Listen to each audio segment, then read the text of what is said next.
Everyone, welcome back to my channel নিপাস creation. আমি নিপা। তোমরা সবাই কেমন আছো? আশা করছি তোমরা সবাই খুব ভালো আছো। চলে এসেছি নতুন আরও একটি ব্লগ নিয়ে। আসলে এরকম ব্লগ আমি সাধারণত এখন করে থাকি না, কিন্তু যেহেতু আমার একটা স্পেশাল ডে ছিল, আমার সাধের অনুষ্ঠান ছিল, সেই জন্য কিন্তু আমি ভাবলাম যে না, সারাদিনে আমার কি কি হচ্ছে না হচ্ছে রিচুয়ালসগুলো তোমাদের সাথে আমি শেয়ার করি। আর এটা আমার সাধের পার্ট 1 ভিডিও। পার্ট 2 ভিডিওটা কিন্তু আমি খুব তাড়াতাড়ি কাল পরশু পোস্ট করব।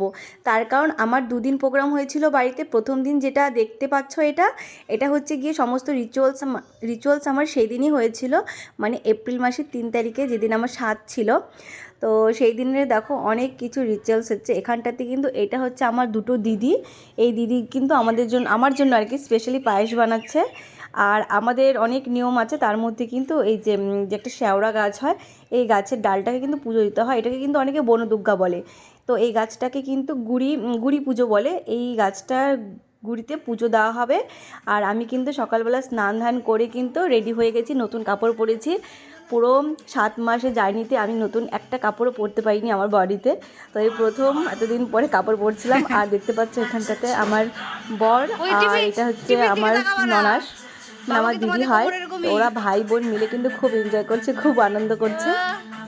আর আমার হাজব্যান্ড তো খুবই খুশি, খুব বলতে খুবই খুশি। দেখতে পাচ্ছ ওর খুশির কোনো ঠিক ঠিকানা নেই। আর এখানটাতে কিন্তু এটাও আমার একটা জাইম্বো হয়, উনি আর কি সমস্ত কিছু পুজো টুজো করছিল। আর আমাদের এখানটাতে দেখো 5 ফল বাঁধে কাপড়ে, তো ফল বাঁধাও কিন্তু কমপ্লিট হয়ে গেছে।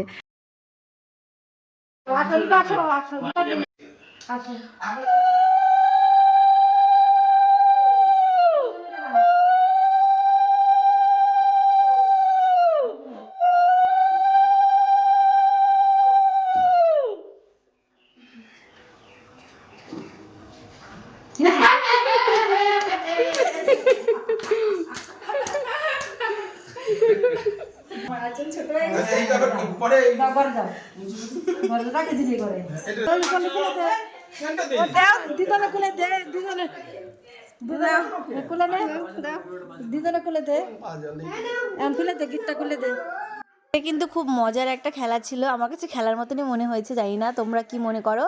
তো এখানটাতে কিন্তু দুটো বাটির নিচে দুটো জিনিস ছিল, আমি কিন্তু ওই প্রদীপটা তুলেছি। তার মানে হচ্ছে আমার কিন্তু মেয়ে সন্তান হতে চলেছে। তো তোমরাও গেস করো। ও দিদিকে সেই সুন্দর লাগতেছে দেখতে। বলো তোমার ভাস্তি হলো নাকি? কি হবে দেখা যাবে, যা হবে তাই আনন্দ। আর এখানটাতে কিন্তু এখন আমার পায়েস খাওয়ার পালা। সারাদিন কিন্তু আমি উপোস ছিলাম, এখন গিয়ে হচ্ছে পায়েসটা খেতে হবে আমাকে। এটি হচ্ছে আমাদের মেন খাবার। আর এখানটাতে বললাম তখন গাছের গুড়ি পুজো হচ্ছিল। তো দেখো 3 দিদি মিলে কিন্তু গাছের গুড়ি পুজো করে। তো এই পুজোটা আমি একটু একটু করে তুলছিলাম, তার কারণ আমি অত একটা জানতাম না এটা কীভাবে করতে হয় না হয়। এখানটাতে কিন্তু দেখো হাঁসের ডিম রয়েছে, কলা রয়েছে, অনেক কিছু আছে, অনেক কিছু দিতে হয়, খই, চাল, মানে অনেক কিছু দিতে হয়। এই জিনিসগুলো মিলিয়ে কিন্তু পুজোটা করে।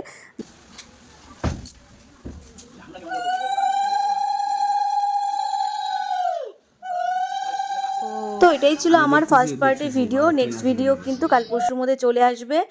ততক্ষণে তোমরা সবাই আমার চ্যানেলটিকে সাবস্ক্রাইব করে পাশে থাকবে। আর নেক্সট ডে কী কী মেনু হচ্ছে না হচ্ছে তোমাদেরকে অবশ্যই জানাবো। দেখো এঁচোড় চিংড়ির জন্য কিন্তু অলরেডি এখানটাতে কাটাকুটি শুরু হয়ে গেছে। তো সবাই ভালো থেকো, টাটা।